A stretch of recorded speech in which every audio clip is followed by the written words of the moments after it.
ኢትዮጵያን የአፍሪካ የብልጽግና ተምሳሌት ለማድረግ በሚደረጉ እንቅስቃሴዎች ውስጥ አምራች ኢንዱስትሪውን ማነቃቃት ቀዳሚ ትኩረት አግኝቷል። ከተጀመረ 4 ዓመታትን ያስቆጠረው የኢትዮጵያ ታምርት ንቅናቄ የሀገሪቱን ኢንዱስትሪ ዘርፍ በማነቃቃት የስራ ዕድል በመፍጠር የገቢ ምርቶችን በሀገር ውስጥ በመተካት የውጭ ምንዛሬን በማዳንና የባለ ሀብቱን ተሳትፎ በማሳደግ ረገድ ግቡን እየመታ ይገኛል። ይሄ ንቅናቄ ሲጀመር የተዘጉ ኢንዱስትሪዎች ነበሩ።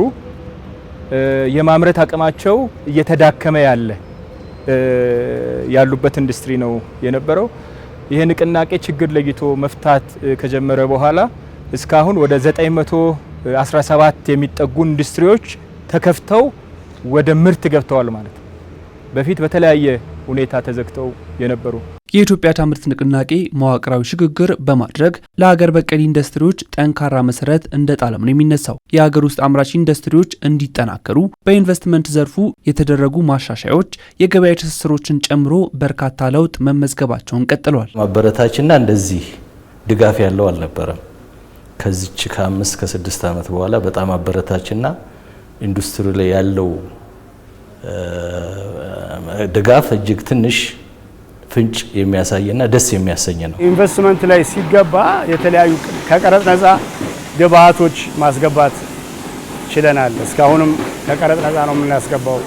ማሽነሪዎቹ፣ ቦታው፣ ብዙም የፋሲሊቲዎች አሉ። እነሱን ያው በአግባቡ አውቆ መጠቀም ነው። ኢትዮጵያ ታምርት ደግሞ በጣም ከፍተኛ የሆነ የኢኮኖሚ ትስስር ደንበኞቻችን ጋር የሚያገናኘን ስለሆነ ከፍተኛ የሆኑ የገበያ ትስስር የሚፈጥር ስለሆነ እኛንም ብዙ እንድንሰራ ኢንቨስተሮችን ብዙ ኢንቨስት እንዲያደርጉ የሚያበረታታ ስለሆነ በጣም ቫልዩ አድ እያደረገን ያለን። የአምራች ኢንዱስትሪዎችን የማምረት አቅም ለማሳደግ በተከናወኑ ተግባራት ባለፈው ዓመት ከነበረበት 46 በመቶ በዘንድሮ ዓመት ወደ 65.3 በመቶ ማደግ እንደቻለም የኢንዱስትሪ ሚኒስቴር መረጃ ያሳያል። ይህም ሌላኛው የንቅናቄው ምርታ ተደርጎ ነው የሚወሰደው። እየቀነሰ የነበረ የኢንዱስትሪ የማምረት አቅም እየተሻሻለ መጥቷል።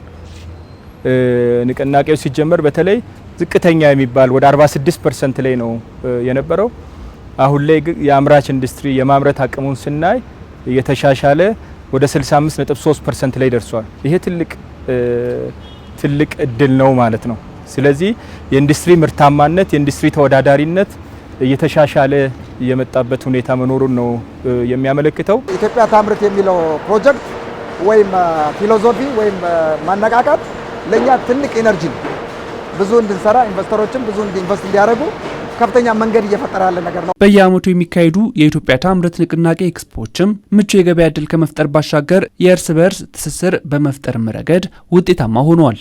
ባለፉት ዓመታት በዚህ ኤክስፖ ላይ ሰፋፊ ኢንዱስትሪዎች የተሳተፉ አንደኛ ምርታቸውን ለህብረተሰቡ በማስተዋወቅ እርስ በራስ ትስስር የመፍጠር ሰፋፊ ስራዎች ተሰርተዋል። ዘንድሮም 2018 ወደ 300 የሚጠጋ አነስተኛ መካከለኛና ከፍተኛ ኢንዱስትሪዎች ኤክስፖ ይኖራል። ያም ኢንዱስትሪዎችን ለማነቃቃት ትልቅ ትኩረት ተሰጥቶት የሚሰራ ስራ ነው። በዘርፉ ውስጥ ማነቆ የነበሩ የግብዓት አቅርቦት እጥረትና የገበያ ትስስር ክፍተት እንዲሁም የፋይናንስና የማምረቻ ቦታዎች ችግርን የመፍታት ስራዎችም ቀጥለዋል። ለዚህም ከብሔራዊ የአምራች ኢንዱስትሪ ካውንስል በኩል በርካታ ጥረቶች እየተደረጉ ይገኛል። ለምሳሌ ከፋይናንስ ጀምሮ ብናል ፋብሪካ ላይ ባንኮች የማበደር ፍላጎት የላቸው።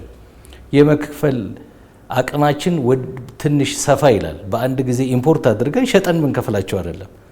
ቆፍረን ማሽን አምጥተን ጋፕ አለውና የማበደር ፍላጎት የላቸውም። እነሱ ቶሎ አበድሮ ቶሎ ኢንካም ማድረግ ነው የሚፈልጉትና ብድር ላይ ትኩረት ቢደረግ በየቀኑ የሚያጋጥሙትን ችግሮች መፍትሄ እየተሰጠው ከሄደ በእርግጠኛነት ኢትዮጵያ ታምርት ስኬታማ ይሆናል ብዬ አስባለሁ። ስለዚህ ወደፊት የተሻለ የፋይናንስ አቅርቦት ተጠናክሮ መቀጠል ይኖርበታል። ከመብራት አቅርቦት አኳያ አሁንም የሚቆራረጥበት ቦታዎች አሉ። ኢንዱስትሪዎች በተለይ የኃይል አቅርቦት አሁን እየተሰራ ያለውን ስራ በማጠናከር ወደፊት ተገማች የሆነ የኃይል አቅርቦት ስርዓት መዘርጋት ይኖርብናል።